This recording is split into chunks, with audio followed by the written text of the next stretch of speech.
Hi, I'm Kristen, and today I'm going to give you an update on the Farmer's Wife quilt that I've been working on. Now, if you're new to the channel, there is a first video where I explained all about what it is. It's basically, there's a book called the Farmer's Wife Quilt, where someone has put together lots of old traditional blocks, and there's 99 of them, and the idea is that you make them all and set them in a certain way, and that's the Farmer's Wife quilt. So I started working on it quite a while ago, pretty early in my quilting journey, and my quilting journey is not that long because I started quilting during COVID. If you are a regular subscriber to the channel, I'll forgive you for not remembering that, that I was ever working on this quilt because I haven't mentioned it for a long time. I think I talked about it first maybe in my whips video, my kind of quilting works in progress, which I did like in January. And then I think I'd done maybe 25 blocks at that point, or maybe a bit more, I can't remember. And the goal was to finish it this year.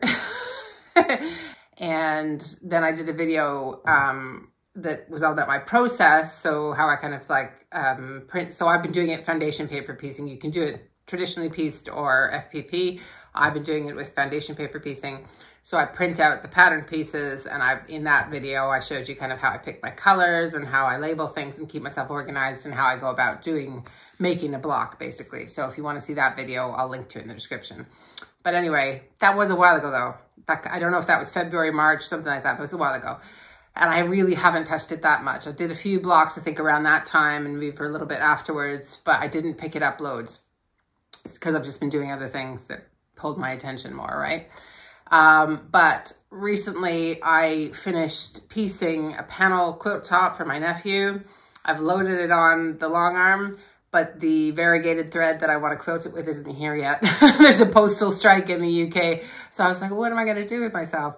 And rather than do the sensible thing and start making smaller Christmas gifts, which I'm planning to do that soon. And I'll probably do videos about that too. But rather than start with that, something made me just pick up the Farmer's Wife quilt patterns that I'd already printed out from ages ago and got, well, I'll just make these ones.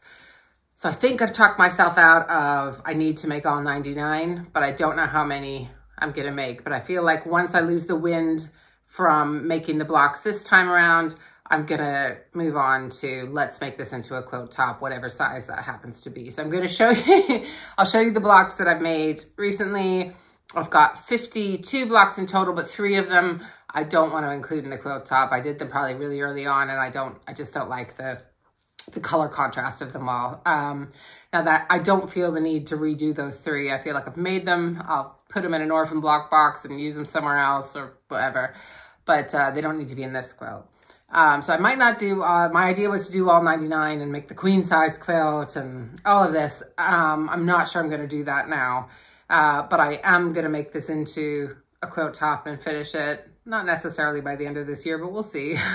You never know. So what I'm going to do is show you the blocks, show you where I've got to. And then I'm going to also show you some of the layout options I'm considering, and maybe you can help me choose which one I should do. So I'll show you what I'm thinking, because I don't want to do the layout option that's in the book. I knew that kind of from the beginning. So I'll show you the ones I'm considering. You let me know what you think, and give me any other suggestions you have about how I could lay these blocks out in a quilt top that maybe looks a little bit more modern than the one from the book, which is kind of what I'm looking for. So this is me. I just laid the 52 blocks that I still like out on the floor. These ones at the bottom, I think most of those are the newer ones that I maybe did this week. There might be a few of those that were older. And I'm just sort of panning up and showing you where I've got to with the blocks. Now they're meant to be, in the book, they're meant to be set on point. I'll show you the traditional layout in a minute. And I don't know, I might do that, I might not do that. But so they're not going to be probably squished together like this in the actual quilt. But anyway, this is where I've got to in terms of the blocks so far. These are the 3 blocks that I think I'm going to leave out. So that's the ones I was talking about. So this is the layout in the book. But And where's the picture? There. And there's a picture of kind of like what it would look like with the blocks. But I am not feeling that as a layout. So I think I want to do something a bit different. I don't know if it's just because I don't want to do the setting triangles or what. But anyway, I'm going to show you. Here are the layout options I'm considering. So this is the first layout option. So everything's still on point. I've used a dark gray background for all of the layouts. I did them all up in Electric Quilt 8, which is a program on my computer. I could have put the actual blocks in, but I didn't. These are just sort of placeholder, traditionally similar looking blocks. I didn't even change the coloring of the blocks, so it's not representative of the colors. But this is probably closest to the original layout, on point, but with more negative space, so it looks a little bit more modern for me. And I'm kind of thinking about this dark gray as the background because I think with the bright colors of the blocks I've got, it might be a good contrast. Layout number 2, I mean, not necessarily in these groupings, but the idea is keep it on point, keep it with the sashing, but maybe group them, maybe by color a little bit, because I've got different groupings of colors. So they wouldn't necessarily be laid out exactly like that, but like just sort of almost like groups of blocks scattered around, if you know what I mean. So that was one idea. All the next options are me giving up on putting them on point. So this is if I just had them straight up and down blocks. And this is just kind of one idea of putting them in more like columns, not rows, sorry, columns of color.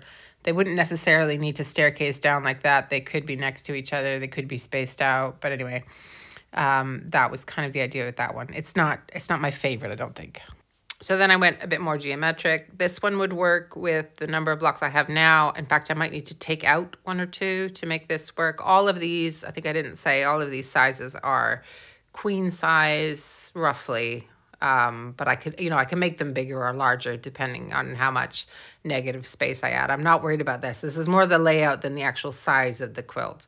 But anyway, so that one would work for the number of blocks I have now. And then I kind of started to expand on that. What if I made more blocks? What if I added even more blocks?